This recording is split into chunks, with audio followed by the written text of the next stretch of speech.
नमः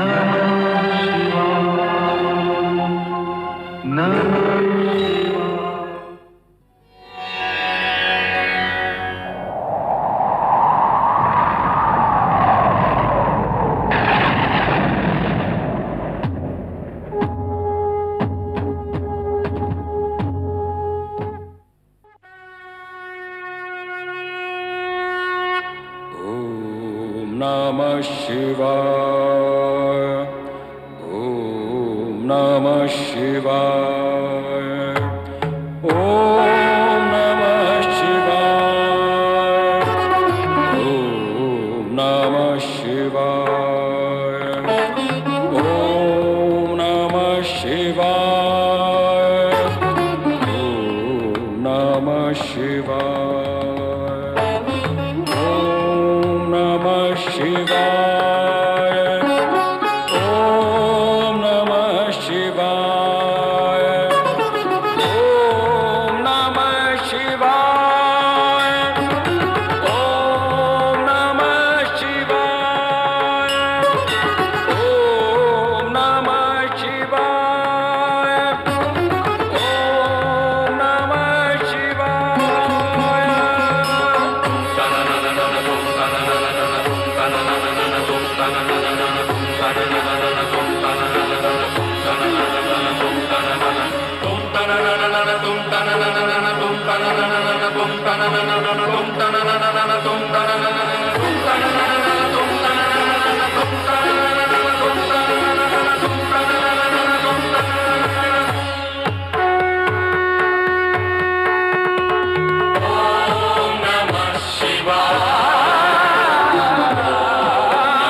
ओम नमः शिवाय।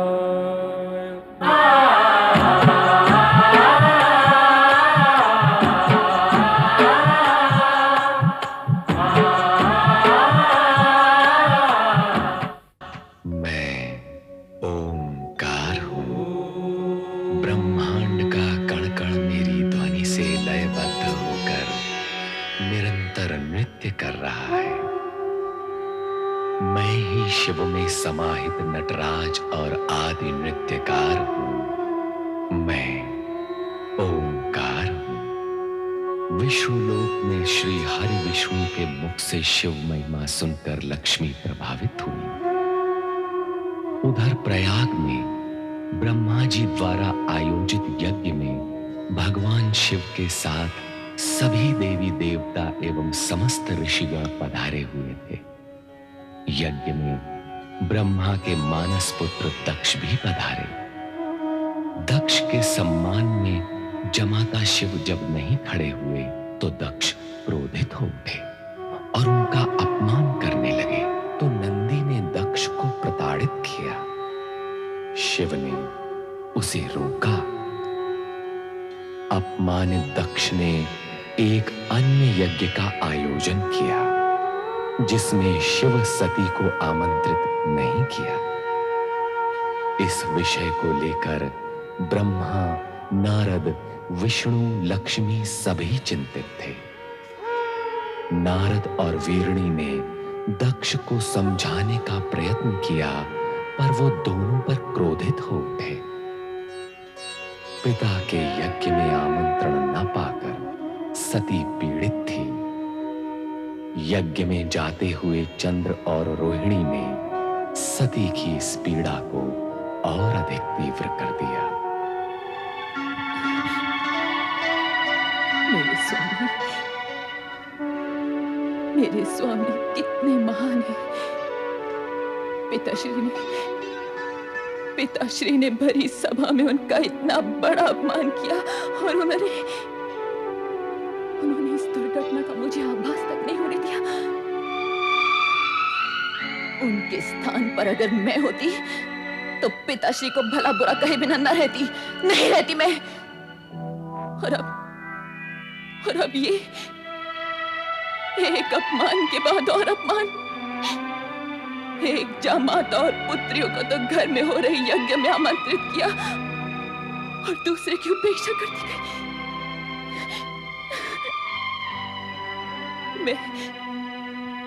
मैं क्या करूं? मैं क्या करूं और क्या ना करूं?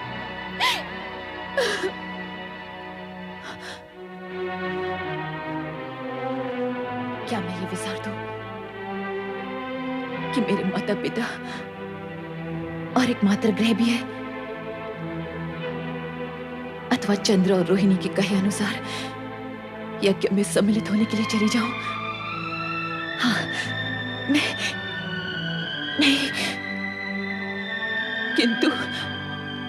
किंतु यदि पिताश्री ने मेरे स्वामी के विषय में पुनः कोई अनर्गल बातें कही तो नहीं।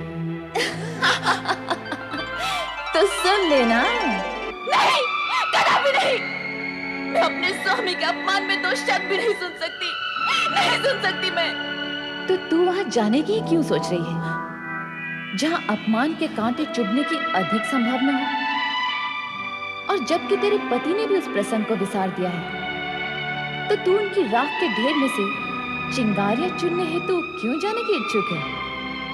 ये ज्ञात होते हुए भी कि चिंगारियों को हवा लग जाए तो वे भीषण अग्निज्वाला का रूप ले लेती हैं। किंतु मैं अपने हृदय में चिंगारियां समेटे हुए भी जीवित नहीं रह सकती मैं जीवित। जो होना है सो हो ले। मैं पिताश्री से ये बात अवश्य पूछूंगी कि जिनके आगे समस्त देवता भी नतमस्तक रहते हैं, उन्हें अपमानित करने का उन्हें साहस कैसे हुआ? एक बार और सोच ले, कहीं कोई अनर्थ न घट जाए। यदि मैं न गई तो यज्ञ के रूप में बिछाया पिताश्री का ये शिव विरोधी षड्यंत्र कहीं जटिलतम न हो जाए। मुझे जाना ही होगा। हाँ, मुझे जाना ही होगा। यज्ञ में सम्मिलित होने हेतु तू पुनः सदाशिव से विचार विमर्श क्यों नहीं कर लेती? उनका उत्तर संभवतः तुम्हारी दुविधा का हल निकाल दे।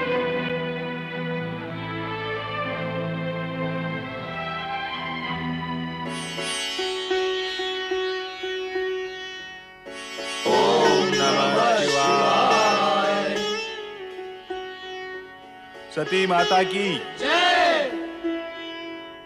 प्रभु, मैं पिताश्री के यहाँ हो रहे यज्ञ में सम्मिलित होने की इच्छुक हूँ। मैंने तुम्हें प्रथम भी कहा है, बिना निमंत्रण किसी सम्मानीय व्यक्ति का कहीं जाना अनुचित है। कहीं जाने का प्रश्न ही नहीं प्रभु। मुझे तो अपने मातृ गृह जाना है, अपने माता पिता के घर, अपने घर। विवाह उपरांत स्त्री का घर वही होता है जो उसके पति का घर हो। ये कैलाश धामी तुम्हारा अपना घर है, तुम यहाँ की स्वामिनी हो। इसका तात्पर्य ये कि विवाहोपरांत पुत्री का माता पिता से संबंध टूट जाता है, उन्हें विसार देना ही उचित है। मैंने अपने अपमान को तो विसार दिया, किंतु यदि वहां तुम्हारा तनिक भी अपमान हुआ तो वो मुझसे सहन नहीं होगा। यही सोचकर मैं तुम्हें टोक रहा था, किंतु जब तुमने जाने का निश्चय कर ही लिया है तो जैसी तुम्हारी इच्छा। पुत्र नंदी। जी प्रभु।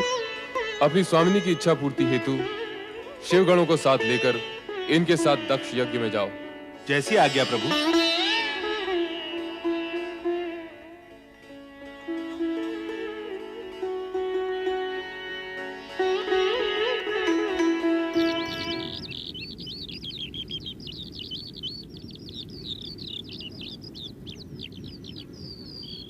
प्रजापति दक्ष, यज्ञ आरंभ करने का समय हो गया है।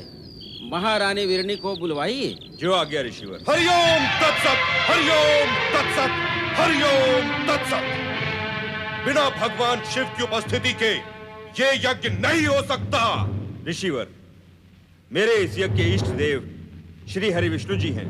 किंतु वो मंगलमय भगवान शिव कहाँ है, जिनकी कृपा से समस्त मंगल कार्य संपन्न होते हैं, जिनके नेत्रों से देखे जाने पर मरुभूमि भी लहलहाती पुण्य भूमि बन जाती है। हे दक्ष, ऐसे तेजस्वी मंगलमय भगवान शिव को शीघ्र ही यहां बुलाकर इस यज्ञ की सफलता के प्रति पूर्ण रूप से निश्चिंत हो जाओ। देवेश्वरों, यदि वो परम शिव देवी जगदंबा सहित यहां आ गए तो ही यह यज्ञ पूर्ण हुआ समझो, अन्यथा नहीं। ये मेरा सत्य वचन है। अपना सत्य वचन अपने पास ही रखो ददेच। जब सभी देवताओं के मूल भगवान श्री हरि विष्णु जी यहाँ उपस्थित हों, लोक पितामह ब्रह्मा वेदों, उपनिषदों और विविध आगमों के साथ यहाँ पधार चुके हों, देवगणों के साथ देवराज इंद्र भी अपना आसन ग्रहण कर चुके हों, वेद और वेदाय को जानने वाले ऋषिगण भी इस यज्ञ की गरिमा बढ़ा रहे हों, तो हमें उस शिव से क्या प्रयोजन जो अकुलीन, अनाथ और आत्मप्रशंसक है। वो इस यज्ञ में बुलाए जाने के योग्य ही नहीं है। तुम जो चाहे तर्क देते रहो दक्ष, परंतु मैं तो मात्र एक ही बात कहूंगा कि बिना भगवान शिव की उपस्थिति के तुम्हारा ये यज्ञ अयज्ञ हो गया। हाँ। तुम्हारा विनाश निश्चित है दक्ष, निश्चित है तुम्हारा सर्वनाश, निश्चित है तुम्हारा सर्वनाश। माते, माते, मैं कितनी बार आपसे पूछ चुकी हूँ कि पिताश्री ने भगवान शिव और बहन सती को यज्ञ के लिए आमंत्रित क्यों नहीं किया, किंतु आप कोई उत्तर ही नहीं देते। आप कुछ बोलती क्यों नहीं माते? क्या बोलूं पुत्री, यही कह सकती हूँ कि विनाशकाले विपरीत बुद्धि। तुम्हारे पिता से मैंने शिव सती को निमंत्रण भेजने का इतना आग्रह किया, किंतु उनके हट के आगे मैं हार गई। घर में इतना बड़ा यज्ञ का आयोजन है, हर्षोत्साह का वातावरण है, किंतु मेरा हृदय किसी अनजान अनिष्ट की आशंका से काम जाता है। महारानी जी, महारानी जी, स्वामी ने। क्या हुआ मंगला, इतनी व्याकुल क्यों हो? यज्ञ भूमि में ददीच और स्वामी के बीच भगवान शिव की अनुपस्थिति के कारण कहासुनी हो गई। क्रोध से भरे मुनि और अनेक शिव भक्त यज्ञ भूमि से उठकर चले गए। जिसका मुझे डर था वही हुआ।